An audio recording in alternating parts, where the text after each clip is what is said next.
제가 은혜 신학교 다닐 때 하루에 보통 성호를 한 70번 정도 긋는다고 말씀드렸죠. 제가 그 강의 끝나고 저도 반성했어요. 나도 먹을 때는 성호 긋는데 안 먹고는, 먹고 끝나고 난 다음에 안 글 때도 많았어 나도.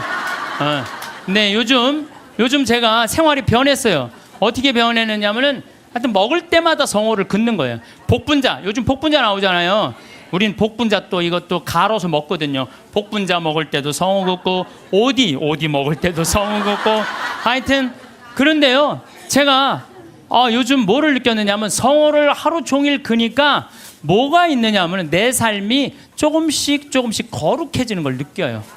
그래서 여러분들도 아무 때나 그세요. 아무 때나. 예? 그러니까 일어나서부터 계속 긋는 거야. 드립다 그냥. 드립다 그니까 내가 조금 생활이요, 조금 거룩해지더라고요. 그래서 정말 성호를 긋는 거는 우리한테 참 중요한 것 같아요. 자, 자식들을 교육할 때 돈이 세상에서 최고라고 가르치지 말고 정직하게 돈 벌어서 그 돈으로 어려운 이웃을 돌보라는 이런 가르침을 가르치는 것이 여러분들 훌륭하게 자식들을 가르치는 거예요. 지금 전 세계 기준으로 볼 때 극심한 가난에 시달리는 사람을, 하루에 1달러 이하로 사는 사람을 극심한 가난에 시달리는 사람이라고 그럽니다. 그 다음에 하루 2달러로 사는 사람들은 보통 가난한 사람들이라 그래요. 하루에 2,000원 가지고 사는 사람들을, 3달러 이상 가지고 사는 사람들은 가난한 사람이라고 하지 않는데요.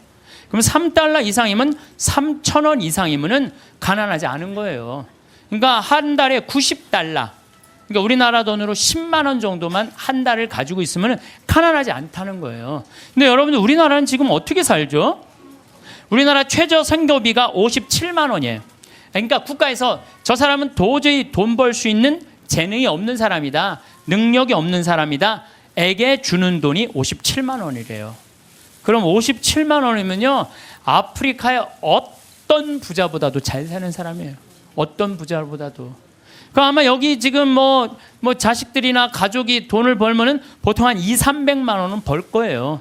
두 사람이 벌면은 한 400~500만 원은 벌 거예요. 300~400만 원 버는 사람들도 있을 거고. 물론 아르바이트 못하는, 저는요, 제가 평창에 있으면서요, 진짜 안타까운 건 뭐냐면요, 멀쩡한 애들을 우리가 구하는데 없어요. 정말로. 아니 서울에는 실업자가 100만 명이니 200만 명이라는데 우리 평창은 정말로 젊은이가 없어요. 그래서 젊은이가 하나만 이력서만 넣으면요, 웬만하면 다 뽑아요. 웬만하면. 근데 그냥 이력서 넣는 사람이 50, 60살, 우리 집은 50, 60은 일을 못해요. 이게 일이 너무 힘들기 때문에. 근데 그냥 오겠다는 사람은 5, 60 이상한, 그냥 뼈가 안 좋고 허리가 안 좋고 이런 사람, 멀쩡한 젊은이들은 일을 안 하고. 참 그게 너무너무 안타까워요.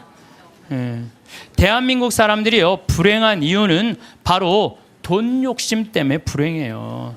기도하는 거 보면은 자신의 욕심 충족하기 위해서 물질 축복 비는 사람들 많아요. 특별히 예수님한테 주님 집안채만 나 좀 어떻게 좀 생기게 해주십시오, 이렇게 기도하는 분들이 있는데요, 그 사람들 정말 답답해요. 예수님은요, 이 세상에 오셔서 집안채 없이 사셨어요. 아니 집안채 없이 사신 분한테 집안채 달라고 그러면은, 아니 그 예수님 주겠어요?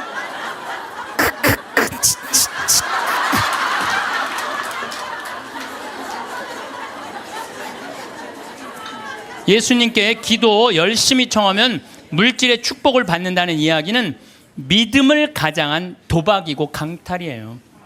여러분들 어떻게 믿을 때 돈 축복 달라고 그래요? 여러분들 돈 때문에 믿는 거예요? 여러분들 뭐 때문에 믿는 거예요? 하늘나라 때문에 믿는 거 아니에요? 그러면 하늘나라를 먼저 구해야지. 내가 구일 기도 열심히 하면 집 한 채. 아니 어디 빌 떼를 대고 빌어야지. 집 한 채 없는 분한테 집 달라고 그러면 돼요. 예수님에게 기도할 내용은 하느님 나라와 그의 정의이지 집이 아니라는 거죠. 재물 축복은 성서에도 이렇게 표현합니다.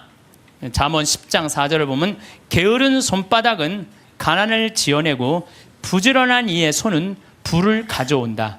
돈은요, 하느님한테 기도한다고 오는 게 아니에요. 열심한 사람, 부지런한 사람이 돈이 오는 거지, 아무것도 안 하면서 기도하면 돈이 어디, 그런 이상한 하여튼 그런 거. 그러니까 얼마 전에 무슨 뭐 며느리가 시댁집에 4군데 불을 질렀다며요. 불을 질렀는데 왜 질렀냐니까 점쟁이가 시댁에 불이 나면 로또가 된다고. 그래갖고 그냥 불 질렀다는 거 아니야. 아이고 참.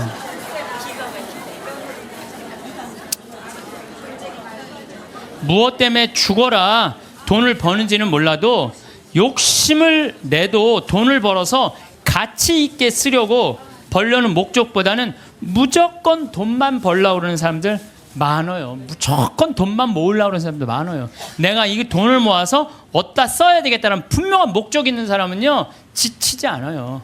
근데 그냥 돈만 들이다 벌려고 그러는 사람은요 방향을 못 찾는 거죠. 저도 생태마을 운영하면서 경제적인 이익이 생기기 시작했어요. 한 10년은 계속 쏟아붓어요. 내 강사료, 내 책, CD 그냥 그야말로 정말 한 뭐 10억 이상 다 내 강사료는 다 쏟아넣었어요. 근데 요즘 이제 경제적인 이익이 생겼어요. 이제 안정이 돼갖고. 근데 내가 이제 돈이 생기니까 나도 이상해질 거 아니에요. 돈이 생기면 이상해지잖아요. 근데 저는 목적이 생겼어요. 목적은 뭐냐면은 아프리카에 잠비아의 자카란다 농장 꾸며주는 게 내 목적이에요. 우리 이제 뭐 평창에는 지금 마침 명동에 왔는데 여기 5층에 우리 프란시스코 전교 수녀님들 아프리카 봉사 가는 수녀님들 사무실에 올라갔어요. 내가 포크레인을 어떻게 할까? 근데 포크레인 그 A10이라고 이렇게 무한궤도 있는 큰 바가지 제대만한 바가지 있는 그걸 살라고 봤더니 2억이 든다는 거예요. 2억이. 근데 내가 2억 모아갖고 포크레인도 사고 트랙터도 사고 다 살라고 그랬는데 포크레인 사면 끝날 것 같아. 그래서 내가 포크레인 그 아는 사장한테 전화해갖고 나 이거 포크레인 중고 살라고 그러는데 어떻게 생각하느냐? 그랬더니 포크레인 사장이 그러더라고. 신부님 뭐하러 사냐고. 그거보다는 우리나라 거 포크레인을 택배로 보내면 된대요. 자기 포크레인을 택배로 보내서 자기가 내년에 한 달 동안 가서 싹 정리해주고 온대요. 그래서 방금 만나고 내려왔어. 명동에 왔더라고. 그 사장하고. 그런데 수녀님이 제일 큰 거라도 한 2천만 원이면 보낸다는 거예요. 그러니까 벌써 얼마를 절약한 거야? 한 1억 8천만 원 절약했잖아요. 이게 제가 그래서 항상 저는 이런 생각해. 계획은 인간이 완성은 하느님이. 예, 계획은 인간이 완성은 하느님.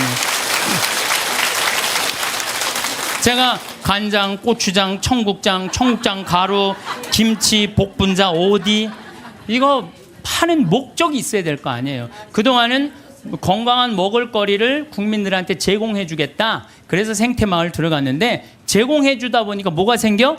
이익이 생겨. 그럼 그 이익을 어떻게 한다? 써야 돼요. 그래서 지금 자카란다에 고아원, 병원, 농장 꾸미는데 쓰려고 길을 써요. 그러면은요 여러분들 딴 생각이 하나도 안 들어요. 딴 생각이.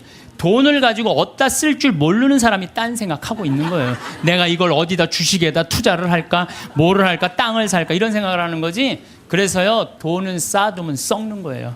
써야 돼요. 1 더하기 1은 2인데 1 더하기 1은 100이 되기를 바라는 게 대한민국 사람들 심보예요. 돈이요 내가 1,000만 원 더하기 1,000만 원은 2,000만 원이 돼야 되잖아요. 1,000만 원 더하기 1,000만 원은 1억이 되길 바라는 사람들 여기도 많아요. 여기도 많아요. 얼마 전에 판교 한 뭐 신도시 거기 뭐 로또라고 그랬잖아요. 그럼 내가 한 2억에 이제 아파트를 사뒀단 말이에요. 2억짜리를 사두고 10억 뛰게 바라는 사람들 많아요. 그렇죠? 1 더하기 1은 2인데 1 더하기 1은 10이라고 생각하는 거야. 근데 안 뛰었어.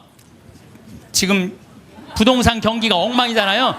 안 뛰었는데 나 2억 주고 샀는데 10억 되길 바라는 마음으로 샀는데 8억이 안 뛴 거 아니에요. 이 사람 이 생각을 하는 거 8억을 손해봤다고 생각을 하는 거예요.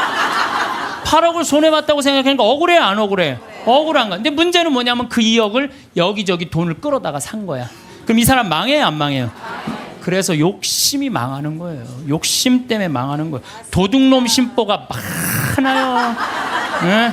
아파트 다단계. 제가 항상 제일 경계하는 게 바로 다단계. 우리 교우들 가정방문 가면요 샴푸 100개 뭐 비누 100개 무슨 건강식품 막 100개씩 있는 집들 많아요. 그 뭐예요? 다 다단계 하는 집들이에요. 다 망하는 거, 다 망하는 거예요. 그게 욕심 때문에 망하죠. 성실하고 부지런한 사람들 안 망해요. 안 망하게 되겠어요. 돈을 벌려고 별별 짓을 다 해요. 나는 100조 규모의 중국과 컴퓨터 합작 회사 했다고 뭐 또 70조 규모의 뭐 브라질 대륙 횡단 철도 추진한다면서 노인들한테 190억 돈 사기친 사기꾼이 있어요. 근데 거기에 들어간 사람들이 학교 교장 선생님들, 정말로 똑똑하다는 사람들이 다 사기당한 거예요. 근데 어떻게 상의를 당했나 보니까 100원짜리 주식을 사면 된대. 100원짜리 주식을 사면은 요게 6년 만에 이게 10만 원이 된다고. 이게 뛰면 그렇게 뛴다고. 그럼 이 사람은요 1 더하기 1은 2인데 1 더하기 1이 이게 1000이 되는 거야. 그냥 내가 생각을 하는 게 1억 투자하면 이게 100억이 벌려? 그럼 1억을 내는 거예요. 100억 생각하고. 그러니까 뭐 저런 거에 사기를 당할까? 그런데 사기를 당하더라고요. 뭐 때문에? 욕심이라는 요 악마 때문에요. 다 함정에 빠지는 거예요. 뭐 또 뭐 수원에서는 백화점 상품권 1000만 원 투자하면 매일 92만 원씩 주겠다고 사기를 쳐갖고 140억을 투자한 사람. 이 사람 저 사람 다 돈 끌어다가 다 투자하는 거예요. 여러분들 생각을, 나도 수원 사람이지만 수원 깍쟁이들이 사기당했다는 게 난 이해가 안 돼요. 수원 깍쟁이들이 사기당했. 아마 여러분들도 많을 거예요. 1000만 원을 내면 한 달에 90만 원씩 나와? 그럼 야, 한 달이면 다 나오네? 내는 거죠. 사기꾼들의 그 말에 다 넘어가는 거. 또 뭐 청와대 판검사들을 청와대가 뭐 판검사들이 보호하는 로얄 패밀리 클럽이라고 써있어서 2천억을 떼어먹은 사람도 있어요. 말도 안 되는 거에 사기당하는 건 다 여러분들은 뭐 때문에 그래? 욕심 때문에. 그 욕심이 나를 끌고 들어가는 거예요. 그러니까 제발 1 더하기 1은 2지 1 더하기 1은 100이 아니에요. 무슨 돈이 뭐 뻥튀기 과자에 넣어놓으면 뻥 하고 터져갖고 그냥 막 엄청나게, 요 뻥튀기 과자에 쌀 요만큼 넣잖아요. 나 뻥튀기 평창에서 뻥튀기 기계도 하거든요. 애들 오면은 그 요만한 쌀을 뻥튀기 기계에 넣어요. 그래갖고 막 1시간 정도 열을 가하면 뻥 하면 엄청나게 커지잖아요. 돈이 그렇게 되는데 돈은 절대 그렇지 않아요. 하나하나 쌓이는 거죠. 여러분들, 내가 정말 똑똑하진 않지만 내가 똑똑하지 않은 머리로 생각을 해봤어요. 여러분들 왜 사기를 당하느냐? 나라 경제가 3% 성장한다면요, 은행 이자는 3% 넘기가 힘들어요. 정기 적금을 넣어야 3.9%예요. 오늘 아침에 내가 라디오에서 들었어요. 정기 적금을 넣어야 3.9%예요. 그러면 그걸 3.9% 넣어봤자 1억 넣어봐야 30만 원, 40만 원 나오는 거야. 300만 원, 400만 원 나오는 거야. 1억 넣어야. 한 달에 30만 원 나오는 거야. 1억 넣어야. 그러니까 아유, 이 돈 갖고 뭘 해? 근데 어떤 사람이 살살살살 꼬셔요. 여기 펀드에 넣으면은 이게 한 20% 이익이 나와. 이게 너만 알아. 너만. 내가 아무한테도 안 알려주는 거야. 내가 너만 알고 있어. 이거 여기다 넣으면 20%. 1억에 20% 2천만 원이란 말이야. 그럼 한 달에 200만 원씩이면은 어때요? 할만하죠? 그래서 사기를 당하는 거예요. 그래서 국가 경제가 3% 성장이면요, 이자는 3% 넣기가 어려워요. 근데 만약에 15%, 20% 얻을 수 있다라고 말하고 다가오는 사람은요, 100% 사기꾼이라고 생각하면 돼요. 3% 이자에 3.5% 이거는 돼요. 근데 내가 20%까지 불려줄게. 100% 사기꾼이라고 생각하면 돼. 그런데 이렇게 듣고도 오늘 나가서 여기 말이야, 너만 알아, 너만 알아. 예. 그래? 넘어가는 거죠. 노름, 경마, 강원랜드 도박만 하지 않았어도요, 자녀들과 여행도 다니고 좋은 일도 하고 부부가 함께 여행하고 부모님한테 용돈 드리고 여유롭게 살 사람들 많아요. 근데 저 지금 경마장, 무슨 경정장, 무슨 뭐 전부 다 이 사람들 영혼 망가뜨리는 거예요. 정말 여러분들 그런 거 뭐 재미로 가다가 인생 망치는 거예요. 재미로 가다가. 예. 그 귀중한 돈 제대로 한번 써보지도 못하고 공중에 날리는 사람들 많습니다. 아니 200억 있으면 뭐하러 강원랜드 갖고 그걸 그냥 날려요. 200억 가지고 고아원도 짓고 어려운 사람 장학재단도 설립하고 버려진 독거 노인들도 돌봤어요. 거기만 쭉 일주일에 돌아다녀도 그렇게 해도요, 인생 의미도 찾고 행복하고 삶의 보람도 느낄 거야. 200억을 날리고 나면, 그러니까 거기서 뛰어 죽는 사람 1년에 50명, 60명이 뛰어 죽는다는 거예요. 사기당하는 분들 다 이유가 있어요. 하루아침에 벼락부자시고 좀 욕심 가지고 있는 사람들, 지금 버는 수입보다 더 큰 수입을 벌 수 있다는 말에 현혹될 때, 그래서 전 대박이라는 단어를 싫어해요. 대박이 어디 있어요? 대박이. 그달 벌어서 내가 500만 원, 300만 원 벌으면 그중에 50만 원, 60만 원 저금해서 한 5년, 10년 해갖고 1억, 2억 맞추고 집 한 채 사고, 그 집 사고 또 한 10년 열심히 일해갖고 한 3, 4억 해갖고 퇴직할 때 한 4억, 5억 정도 지니고, 그리고 그거 가지고 늙을 때까지 살아가는 거죠. 그러다가 정말로 돈이라는 건 축복이에요. 그거 오는 수가 있어요. 내가 산 집이 어쩌다가 떼어갖고 그걸 정리해갖고 다시 좀 어떻게, 그 정도는 되더라도 어느 날 갑자기 떼돈을 버는 일은 없어요.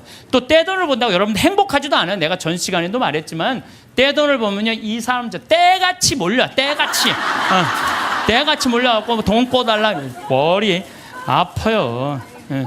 여기 계신 분들 이런 분들이 있어요. 입만 열면 돈이 원수라고, 돈이 원수라고 말하는 사람, 이렇게 말하는 사람들 사기당할 가능성이 많아요. 입만, 아유 돈이 원수야, 이런 사람들 사기당할 가능성이 많아요. 돈이 원수야. 그런데 예수님이 원수를 사랑해라. 그러니까 아, 내가 돈을 사랑해야 되겠구나. 돈을 너무 사랑하다 보면 디모데후서 1장 6절, 1서 6장 10절에 보면요, 돈을 사랑하는 것이 모든 악의 뿌리입니다. 돈을 따라다니다가 길을 잃고 신앙을 떠나서 결국 격심한 고통을 겪는 사람들도 있습니다. 그래서 여러분들 사기당하기 싫으면요, 사기꾼들의 특징이 있어요. 호화롭거나 명품 이야기 많이 하면서 입만 열면 대박 터진다고 말하는 사람들, 이런 사람들 사기꾼들 가능성이 많아요. 자신이 뭐 누구 유명인이나 영화배우, 무슨 국회의원, 무슨 정치인들 안다고 맨날 입만 열면 얘기하는 사람들 사기꾼일 가능성이 많다는 거예요. 전화번호가 이유도 없이 자주 바뀌는 사람들, 여러분들 전화번호 그냥 끝까지 쓰는 사람들 있죠? 이 사람들 사기꾼들 아니에요. 근데 그냥 전화번호 또 바뀌었어, 또 바뀌. 사기꾼일 가능성이 많다는 거예요. 그리고 또 누가 사기꾼이, 지금 오늘 계약하지 않으면 이 기회는 다시 오지 않는다. 이렇게 꼬시는 사람들, 이거 사기꾼. 며칠 전에 우리 부관장 신부님이, 우리 생태마을에 부관장 신부님이 있는데 아주 젊은 신부, 이제 30살 막 된 신부인데, 이 신부는 조혈 모세포를 기증을 했어요. 조혈 모세포를 기증해갖고 작년에 어떤 아가씨가, 맞는 아가씨가 있대. 이게 20만 분의 1의 확률이랬는데 맞는 아가씨가 갖고 작년에 기증을 했어요. 근데 이 아가씨가 또 좀 안 좋았나 봐. 그래서 얼마 전에 가서 그걸 기증을 했어요. 또 기증을 하고, 이제 평창이니까 무슨 빈센트 병원에 가서 기증을 했는데, 이제 이게 내가 그 골수가 찼는지 안 찼는지 확인을 해야 되는데, 평창에서 수원까지 나가기 좀 그렇잖아요. 그래서 근처 의료원에서 할 수 있대. 그래서 평창 의료원에 가갖고 화보니까 골수가 다 찼다고. 근데 차 갖고 이제 나오는데 딱 트럭에서 한 사람이 딱 나오더니, 저기 뭐야, 저 손님, 내가 홍삼을 이게 배달을 왔는데 이게 한 2박스가 남아갖고 이걸 싣고 가도 어차피 이거 버릴 거니까 이거 손님 좀 사라고 그러더래요. 그래서 황 신부가 나한테, 신부님 사기꾼이야, 사기꾼.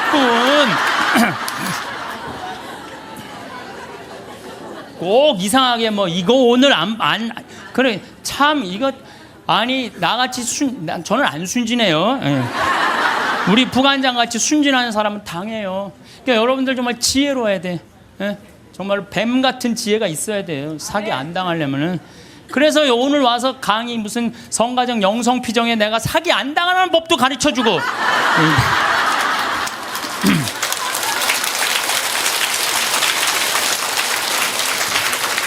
특별히 제가 부탁하고 싶은 게 있어요. 교우들끼리 돈거래하지 마세요.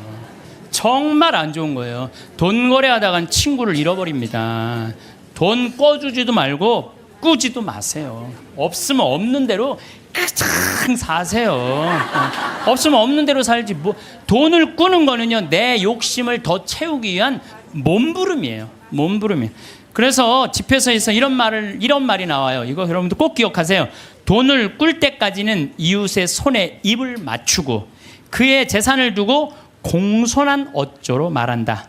그러나 갚을 때가 되면 시간을 미루고 빈 말로만 갚겠다면 시간만 탓할 뿐이다. 이 여러분들 경험 다 했죠? 그러니까 꿔주지도 말고 꾸지도 마세요. 그런데 꿔줘야 되는 건 있어요. 누구 병원비가 없다. 내가 친척 중에 학비가 없다. 이거는 꿔준다기보다도 그냥 줘요. 예, 꿔준다기보다도 주세요. 병원비나 학비, 난 내가 강의할 때 핸드폰 울려도 한 번도 신경질을 부린 적이 없어 나는. 병원비나 학비 같은 경우는 저는 그렇게 생각해요. 그냥 가난한 사람도 도와주는데 내 형제 친척 중에 아프고 학비가 없다는데 그거는 차라리 꿔준다는 말보다 그냥 주세요. 그거 외에는 꿔주지도 말고 꾸지도 마세요. 돈이라는 거는요, 돈이 거짓말하는데 한다고 말하잖아요. 돈은 거짓말 안 해요. 욕심 부리지 않고 성실하게 일하면 돈은 언제든지 벌어집니다.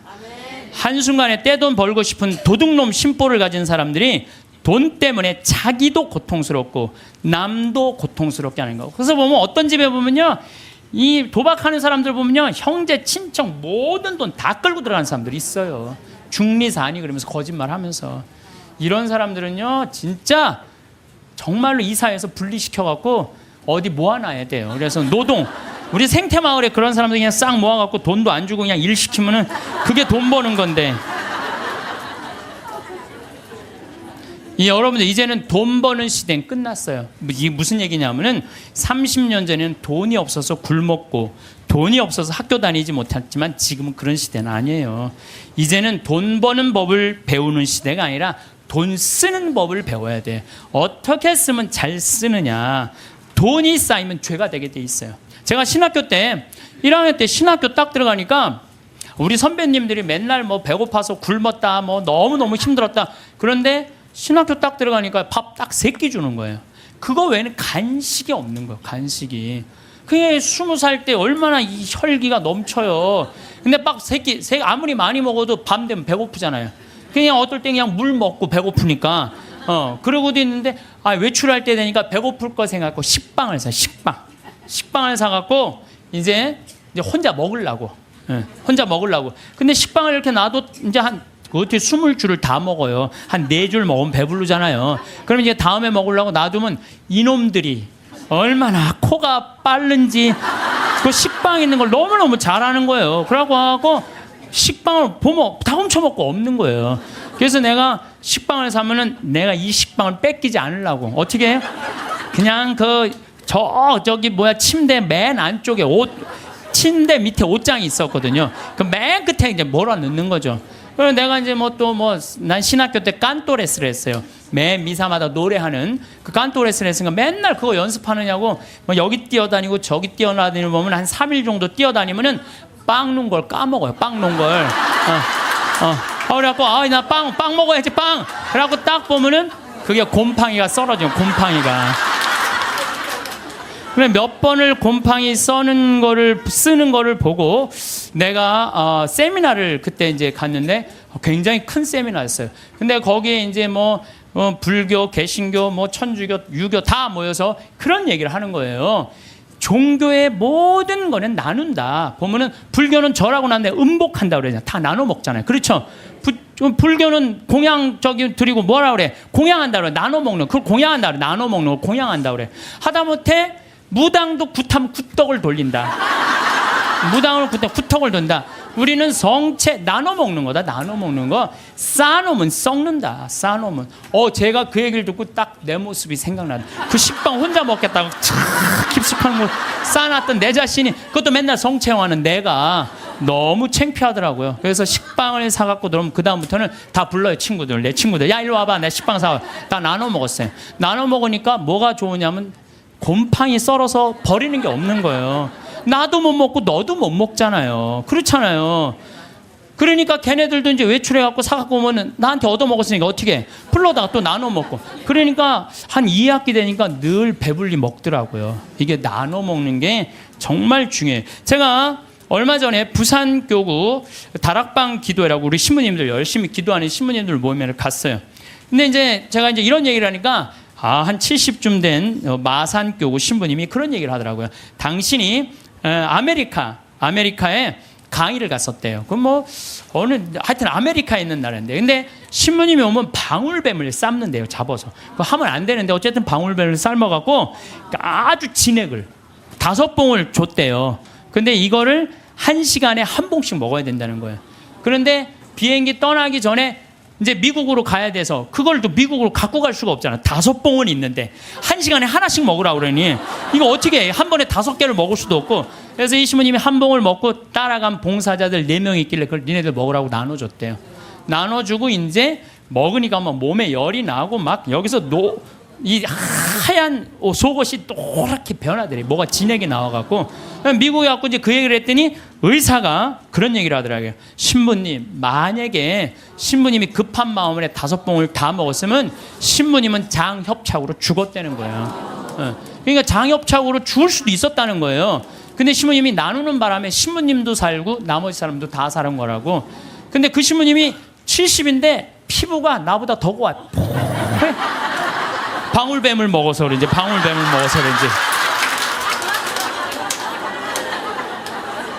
그리고 나눠 먹은 분들도 5년 동안 감기 한 번 안 걸렸다는 거예요.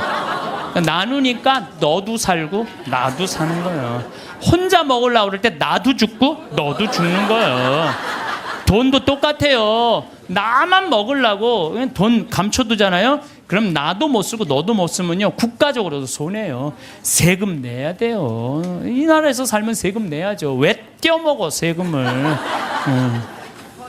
특히 교회 안에 돈이 쌓이면 그 돈은 서로 뜯어먹으려고 모략과 모함이 난무합니다. 교회는요, 돈이 생기는 대로 쌓아두지 말고 나눠야 돼. 제가 정말 생태마을 한 10년 동안 빚에 허석이다가 이제는 농산물도 잘 팔리고 피정도 많이 오고 해서 이젠 정말 편안해졌어요. 근데 저는 제 신념이 뭐냐면은 그 달에 번 건 그 달에 다 쓰자. 이게 내 신념이에요. 그래서 제가 막 이 강의 때 여러분들 돈 있으면 여행 다니라고 그러잖아요.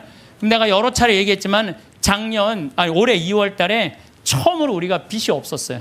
그래갖고 우리 직원들이 10년, 나하고 일하는 직원들 10년, 15년 동안 정말 힘들게 일해왔거든요. 그래서 내가 직원들한테 그랬어요. 야, 우리 이제 오래간만에 수익이 났으니 이거 가지고 성주순례 가자. 그래갖고 아시시, 그 다음에 무슨 뭐 베드로, 그 다음 반내, 전부 다.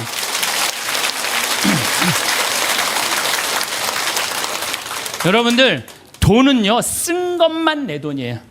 쓴 것만 내 돈. 여기 계신 분들 재산이 100억 있어. 근데 하나도 안 썼어. 그분은요, 거지예요, 거지. 하나도 안 썼으면. 근데 재산이 100억 있어. 근데 그 100억을 가지고 여행도 다니고 맛있는 것도 먹으러 다니고 또 가난한 사람도 도와주고 어려운 아프리카, 우리 잠비아도 1,000만 원 기증하고.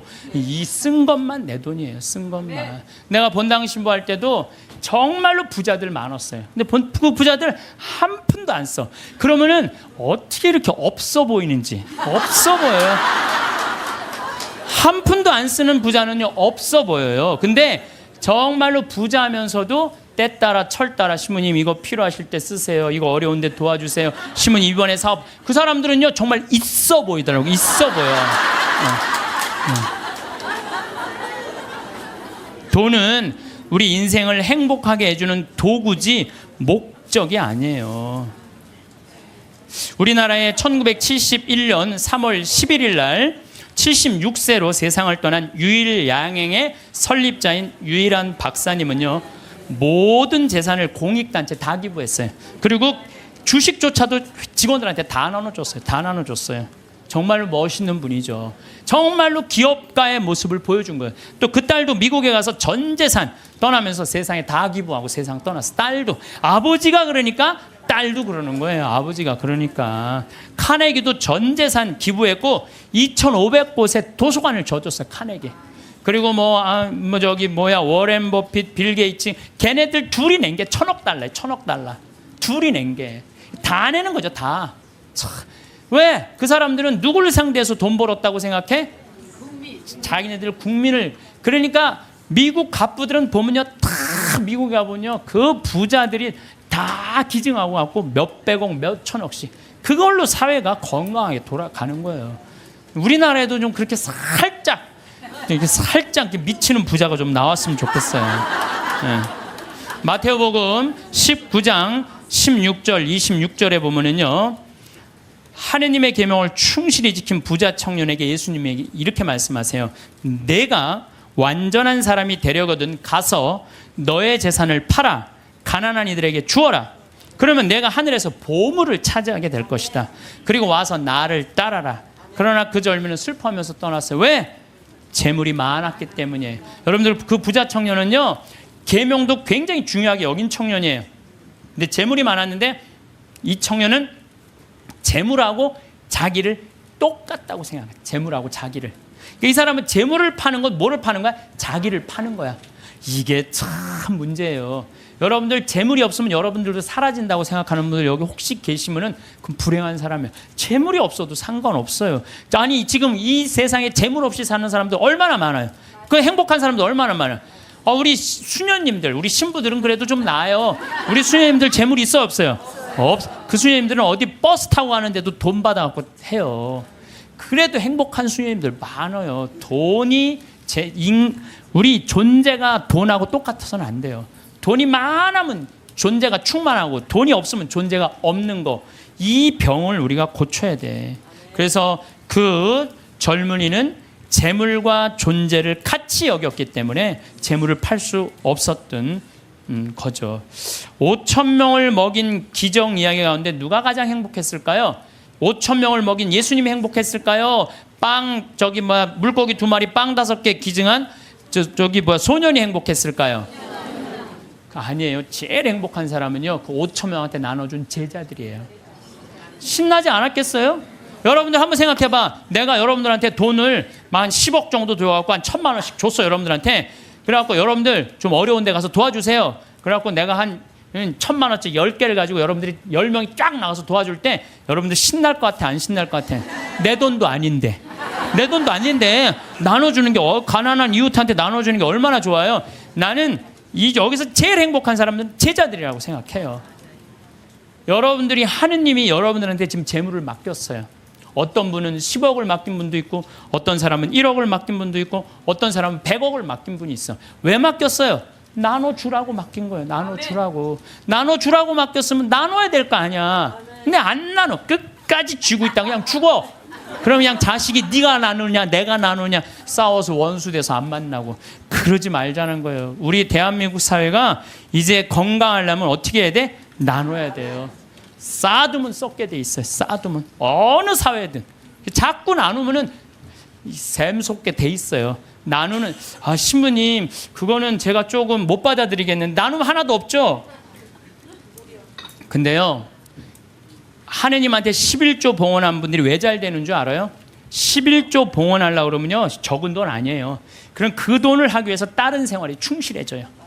다른 생활에 충실해지기 때문에 축복을 받는 거예요. 나누는 사람들은 생각이 건강하기 때문에요, 사기도 안 당하고 유혹도 안 당해요. 그렇기 때문에 그런 분들은 재물 관리도 잘 할 수 있는 거예요. 그래서 한 건강한 쪽으로. 자, 모세의 십계명, 아론의 황금 송아지 가운데 여러분도 어느 걸 택할 거예요? 모세의 십계명을 택할 거예요? 아론의 황금 송아지를 택할 거예요? 십계명? 자, 근데 강의를 들어보면 또 생각이 좀 달라질 거예요. 모세가 십계명을 받으러 시나이 산으로 올라갔어요. 올라갔는데 불안해. 이제 뭐 이집트에서 탈출해서 왔단 말이야. 근데 시나이에 가보면요, 아무것도 없어요. 좀 사막이야, 사막. 전부 돌산이고. 시나이 산도 완전 돌산이야, 돌산. 근데 모세는 사라졌는데 먹을 건 아무것도 없고 불안하잖아요. 이게 어떻게 하지? 어떻게 하면 좋을까? 고민을 하고 있는데 사람들이, 아니 모세는 안 보이고 우린 불안하다. 우리 그냥 모아갖고 우리 황금 송아지 만들자. 그래? 황금 송아지? 그래, 좋다. 황금 송아지 만들자. 근데 당시에 유대라는 땅, 시나이라는 땅은요, 척박하게 이를 데 없었어요. 그 척박한 땅을 가르려면 누가 있어야 돼? 소가 있어야 돼요. 소가 없으면 농사 못 져요. 소가 없으면. 소가 쟁기로 이랑과 고랑을 만들어 줘야 돼요. 그래서 이랑이 높아야 돼. 이랑이 높아야지 씨를 이렇게 넣으면은 그 씨들이 바람에 잘하고, 고랑이 있어야지 물도 잘 빠지고. 그러니까 그걸 사람 손으로 하려면 농사 못 져요. 그러니까 이스라엘 사람들에게 있어서 소는 그냥 소가 아니에요. 이건 생명하고 똑같은 거예요. 그리고 그냥 소예요? 뼈 주지, 우유 주지, 고기 주지, 가죽 주지. 그러니까 이 황금 송아지, 우리가 그냥 생각하는 그런 송아지가 아니에요. 이 사람들한테는 모든 걸 다 주는 거예요. 그러니까 황금 송아지를 딱 하면 마음이 놓여 안 놓여? 놓이잖아요. 저게 우리를 먹여 살리는 거예요. 십계명 무슨 십계명이 밥 먹여줘. 그래갖고 그냥 이 십계명 그냥 다 때려치고 그냥 황금 송아지 속에서 그냥 제가 이 고추 농사를 지면은요 많은 사람들이 저한테 그래요. 시면 어떻게 농약을 안 치고 어떻게 고추 농사를 짓느냐고. 돼요. 왜냐하면은요 이 고랑이 보통 우리 농사 짓는 분들 고랑이 20cm도 안 돼요. 근데 우리는 거의 50cm 정도 넓어요. 고랑이 이랑도 높고 이게 50cm 넓으면은요 아이고 저게 무슨 농사야 그럴 것 같은데요. 고랑이 넓으면요 바람이 잘 통해요. 바람이 잘 통하면 병이 안 들어. 역병 뭐 이런 거 안 들어요. 그런데 보면은 바닥바닥해. 그러니까 처음에 우리 저기 도돈리 응암리 주민들이 신부님 그렇게 해서 농사를 어떻게 짓느냐고. 근데 놀라운 거는요 이 고추가 열릴 때 보면요 이 대가 견디질 못해요. 너무 많이 열려갖고.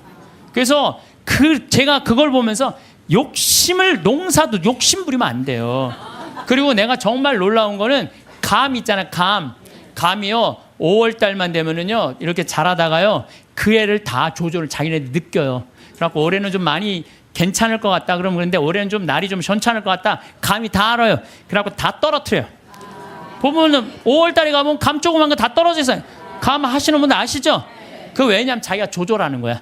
그러면은 감이 아주 튼실하게 열리는 거야. 아니 우리 지금 토마토 하고 있지만 토마토 이거 꽃을 안 따주잖아요. 조그맣게 열리고 커지지는 않아요. 그러니까 뭔가 포기를 해야 돼요. 포기를 해야 돼. 그러니까 이랑 고랑 어쨌든 이 사람들은 그 이랑과 고랑을 만들어주는 누가 고마워? 황금 송아지가 고마운 거예요. 여러분들 여기 계신 분들 십계명보다는 황금 송아지 집에 가보면 황금 송아지 한 마리씩 다 아니 집에는 없어도 머릿속에 황금 송아지 있는 분들 많아요. 근데요 계명을 택할 것이냐 황금 송아지를 택할 것이냐 이건 여러분들 잘 생각해야 돼요. 황금 송아지는 세상이에요. 계명은 하느님이고 내가 뭘 붙잡고 살 것이냐. 하느님 붙잡고 산다고 돈 축복 안 받는 거 아니야. 제가 말씀드렸지만 정말로 하느님 뜻대로 살아가면 이 사람들 재물 쌓여요. 이 사람이 사기를 당하겠어요? 엄한 짓을 하겠어요? 성실하게 살면 돈 쌓여요. 다 엎어지는 건 다 1 더하기 1은 100이라고 믿는 사람들이 다 엎어지는 거지 1 더하기 1은 2라고 생각하는 사람들은 안 엎어집니다. 예, 망하지 않아요. 예.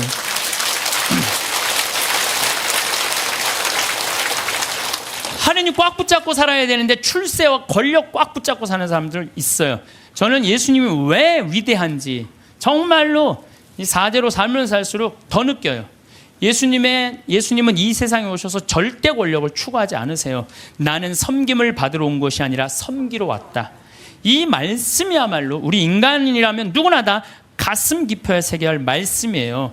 권력은 섬기기 위한 도구인데 권력을 쥔 사람들이 안 섬기려고 그래요.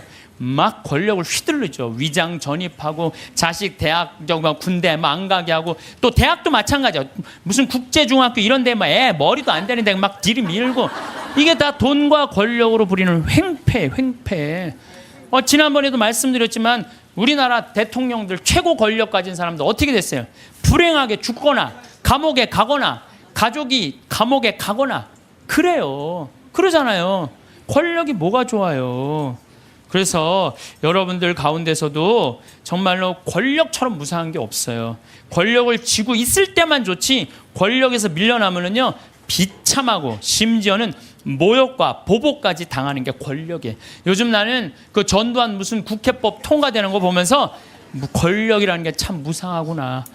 저 전두환이라는 저 대통령이 얼마나 정말로 기가 막힌 권력을 가졌어요. 근데 지금은 모든 국회의원들이 다 10년 연장하자, 뺐자.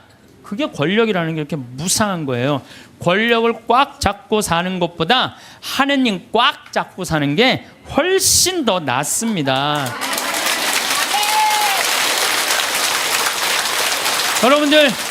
여러분들 이 생각을 해봐요. 하느님 아버지처럼 대단한 권력 가진 사람이 어디 있어요? 그렇죠? 그 아버지 꽉 잡고 가슴에 하늘나라 여권 있으면 됐지. 뭘 더 욕심을 펴요. 밥 새끼 얻어먹으면 됐지. 예. 여러분들 고통스러운 거는 왜 내가 나한테 돈이 없을까? 내가 돈이 있으면 정말로 멋지게 살아볼 텐데 돈 없어도요 멋지게 살아요.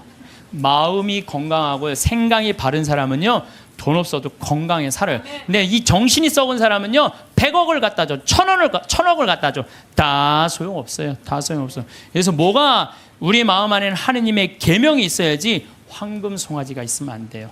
그래서 오늘 여러분들 마음 안에 혹시 내가 지금 나를 괴롭히는 건 뭐 때문이야? 황금 송아지가 날 지금 끊임없이 그 뿔이 내 가슴을 받는데도 그래도 좋아. 나는 황금 송아지 뿔에 받쳐도 좋아. 나는 죽어도 좋아. 예, 그러시지 마시기를 정말로 바라겠습니다. 저는 나중에 하느님 앞에 갔을 때 너 어떻게 살아왔느냐? 저 대통령인데요. 너 어떻게 살아왔는데? 나 신부였는데 너 어떻게 살아왔는데? 나 장관이었는데요. 너 어떻게 살았는데? 나 구역장이었는데 너 어떻게 살아왔느냐? 뭐 어떻게 살아요? 너 어떻게 살아왔는데?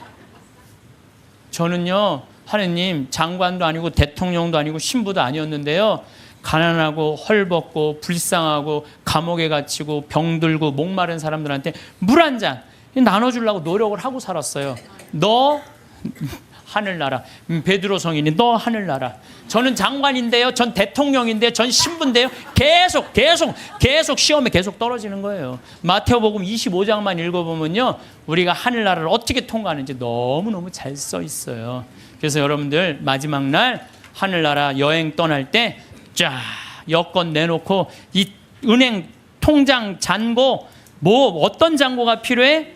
어렵고 가난하고 불쌍한 사람한테 도와준 잔고를 하나님한테 내놓으시기를 바라겠습니다. 세월의 강물은 쉼없이 흐르고 우리는 그 강변에 앉아 지나온 삶을 돌아봅니다. 뜨거운 여름날의 열정, 가을날의 풍성함, 그리고 겨울날의 고요함까지 우리 각자의 삶은 참으로 다채로운 이야기를 담고 있습니다. 봄날의 설렘과 희망, 여름의 역동적인 에너지, 가을의 성숙한 결실, 겨울의 깊은 성찰까지 사계절이 순환하듯 우리의 인생도 끊임없이 변화하고 성장해 왔습니다. 돌이켜보면 청춘의 시절에는 모든 것이 가능할 것만 같았습니다. 세상을 향한 무한한 열정과 꿈으로 가득했던 그 시절, 우리는 높은 산을 오르듯 목표를 향해 달려갔습니다. 때로는 넘어지고 상처받기도 했지만 그럴 때마다 다시 일어서는 힘을 찾았습니다. 중년의 시기에는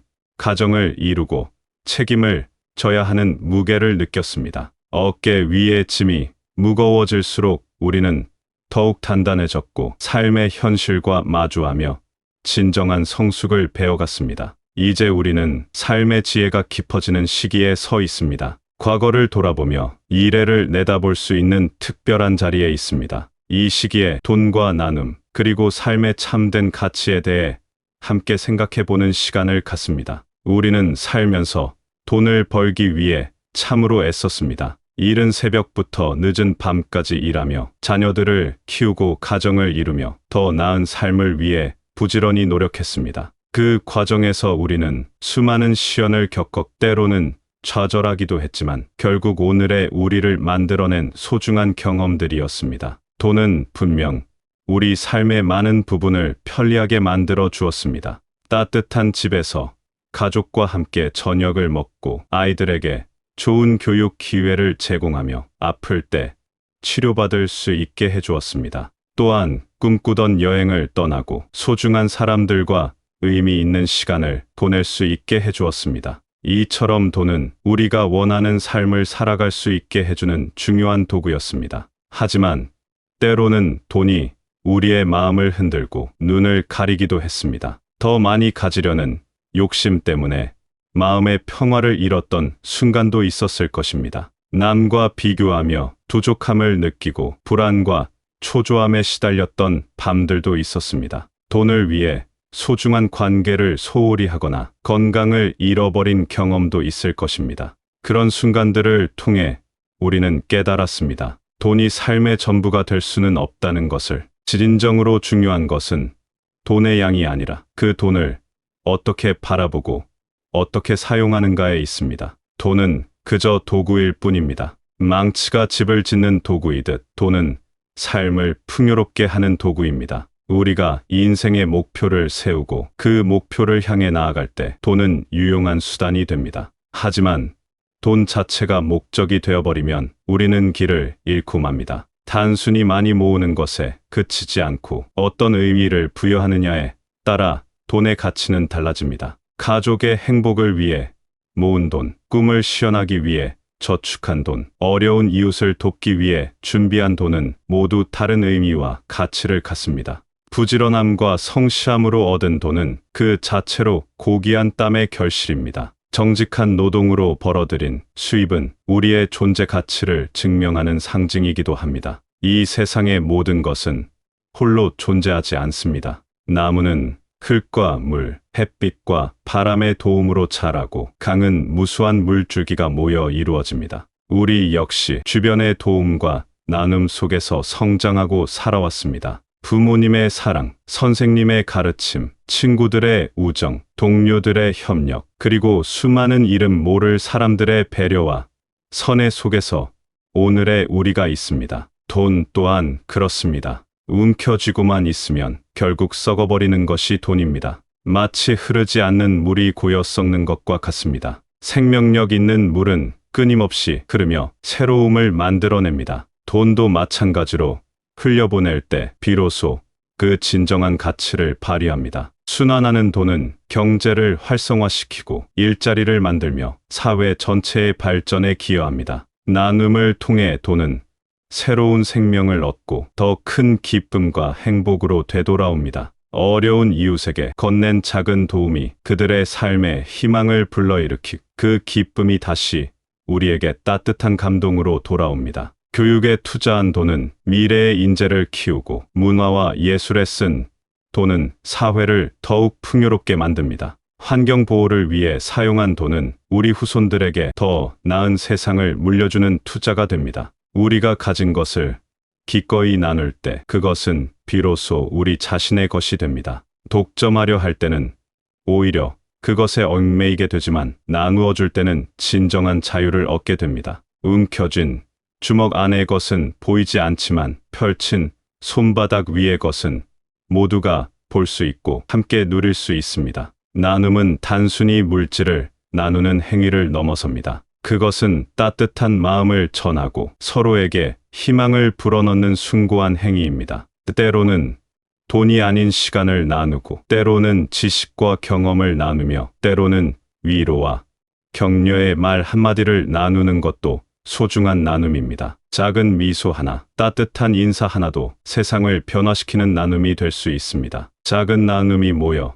세상을 더 아름답게 만들고 우리 모두의 삶을 풍요롭게 합니다. 한 사람의 작은 선행이 파문처럼 퍼져나가 수많은 사람들의 마음을 움직이고 결국 사회 전체의 분위기를 바꾸어 놓습니다. 이것이 바로 나눔의 힘이자 아름다움입니다. 권력 또한 마찬가지입니다. 권력은 섬기기 위해 존재하는 것이지 지배하기 위해 존재하는 것이 아닙니다. 진정한 리더는 앞장서서 이끄는 사람이 아니라 뒤에서 밀어주고 지지해주는 사람입니다. 가정에서, 직장에서, 사회에서 우리가 가진 영향력은 다른 사람들을 위해 사용될 때 그 가치를 발휘합니다. 이 역사를 되돌아보면 권력을 꽉 쥐려 했던 이들 중 많은 이들이 결국 불행한 결말을 맞았습니다. 권력에 취해 교만해지고 다른 사람들의 목소리에 귀를 기울이지 않으며 결국 고립되어 쓸쓸한 말년을 보낸 경우들을 우리는 숱하게 봐왔습니다. 반면 권력을 섬김의 도구로 사용한 이들은 역사에 길이 남는 존경받는 인물들이 되었습니다. 진정한 힘은 섬김에서 나오고 진정한 영광은 겸손함에서 비롯됩니다. 다른 사람을 위해 자신을 낮추는 것이야말로 가장 높은 품며 가장 강한 힘입니다. 어머니가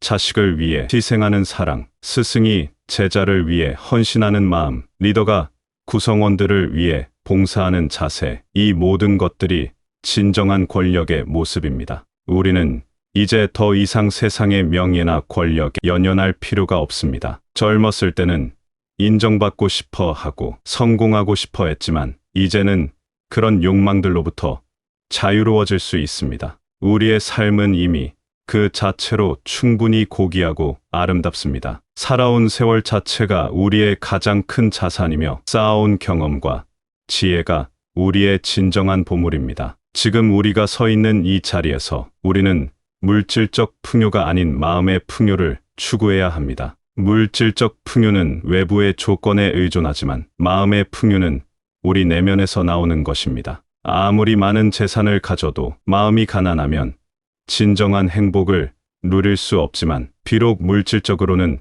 부족해도 마음이 풍요로우면 매일매일이 감사하고 행복할 수 있습니다. 돈이 없어도 건강한 마음과 바른 생각을 가진 사람은 멋지게 삶을 살아갈 수 있습니다. 아침에 눈을 뜨고 새로운 하루를 맞이할 수 있다는 것, 사랑하는 가족과 함께 식사를 할 수 있다는 것, 친구와 대화를 나눌 수 있다는 것, 아름다운 자연을 감상할 수 있다는 것, 이 모든 것들이 돈으로 살 수 없는 소중한 선물들입니다. 진정한 행복은 통장 잔고의 숫자가 아니라 감사하는 마음과 사랑을 나누는 삶에서 옵니다. 작은 것에도 감사할 줄 아는 마음, 어려움 속에서도 희망을 잃지 않는 마음, 다른 사람의 아픔을 내 아픔처럼 느끼는 마음, 이런 마음들이 우리를 진정으로 부유하게 만듭니다. 우리가 가진 것들을 기꺼이 나누고 서로를 보듬으며 살아갈 때 우리의 삶은 더욱 의미 있고 아름다워집니다. 혼자서는 할 수 없는 일들도 함께하면 가능해지고, 혼자서는 견디기 어려운 시련들도 함께하면 이겨낼 수 있습니다. 나눔과 협력, 배려와 사랑이 있는 공동체에서 우리는 진정한 풍요로움을 경험할 수 있습니다. 사랑하는 이들이여, 우리는 모두 삶이라는 큰 여정을 함께하고 있습니다. 이 여정은 때로는 평탄한 길이었고 때로는 험난한 산길이었습니다. 맑은 날도 있었고 비바람 치는 날도 있었습니다. 웃음과 기쁨으로 가득했던 순간들도 있었고 눈물과 아픔으로 힘들었던 시간들도 있었습니다. 때로는 길을 잃은 듯 막막하게 느껴질 때도 있을 것입니다. 앞이 보이지 않아 두렵고 어디로 가야 할지 모르겠어서 불안할 때도 있을 것입니다. 그런 순간들은 누구에게나 있는 자연스러운 경험입니다. 중요한 것은 그런 어려움 속에서도 포기하지 않고 계속 걸어가는 것입니다. 하지만 기억하십시오. 우리의 삶은 그 자체로 의미 있고 소중합니다. 우리가 살아온 모든 순간들, 기쁨과 슬픔, 성공과 실패, 만남과 이별, 이 모든 것들이 우리를 지금의 우리로 만들어낸 소중한 경험들입니다. 지난날의 모든 경험들이 지금의 우리를 만들었습니다. 그 경험들 없이는 지금의 지혜와 성숙함도 없었을 것입니다. 실패했던 경험들조차도 우리에게 값진 교훈을 주었고, 아팠던 시간들조차도 우리를 더욱 강하게 만들었습니다. 때로는 돌아가고 싶은 순간들도 있겠지만 그 모든 과정들이 있었기에 지금의 우리가 있는 것입니다. 과거를 후회하기보다는 그 모든 경험들에 감사하며 그것들을 우리 삶의 소중한 자산으로 여겨야 합니다. 그러니 너무 조급해하지도 불안해하지도 마십시오. 이 인생은 마라톤과 같습니다. 빨리 달려야 하는 것이 아니라 끝까지 완주하는 것이 중요합니다. 각자의 속도가 있고 각자의 길이 있습니다. 다른 사람과 비교하며 초조해할 필요가 없습니다. 우리는 우리만의 속도로, 우리만의 방식으로 걸어가면 됩니다. 우리는 충분히 잘 살아왔고 앞으로도 우리의 방식대로 아름다운 삶을 이어나갈 것입니다. 지금까지 해온 것처럼 성실하게, 정직하게, 사랑으로 살아가면 됩니다. 완벽하지 않아도 괜찮습니다. 부족함이 있어도 괜찮습니다. 그 모든 것들이 우리를 인간답게 만들어주는 요소들입니다. 모든 순간이 의미 있고 모든 발걸음이 가치 있습니다. 오늘 하루도 의미 있게 보낸 하루이고 내일도 새로운 가능성으로 가득한 날입니다. 지금 이 순간도 우리 삶의 소중한 한 페이지입니다. 그러니 이 순간을 소중히 여기고 감사하는 마음으로 살아가시기 바랍니다. 지금 이 순간 여러분의 삶을 사랑하고 작은 것에 감사하며 평화로운 마음으로 살아가시기를 바랍니다. 여러분 곁에 있는 소중한 사람들과 더 많은 시간을 보내시고 여러분이 할 수 있는 작은 나눔들을 실천해 보시기 바랍니다. 그렇게 하루하루를 의미 있게 살아가다 보면 어느새 우리의 삶은 더욱 풍요롭고 아름다워져 있을 것입니다. 우리 모두가 서로를 격려하고 지지하며 함께 아름다운 삶의 여정을 이어나가기를 진심으로 바랍니다.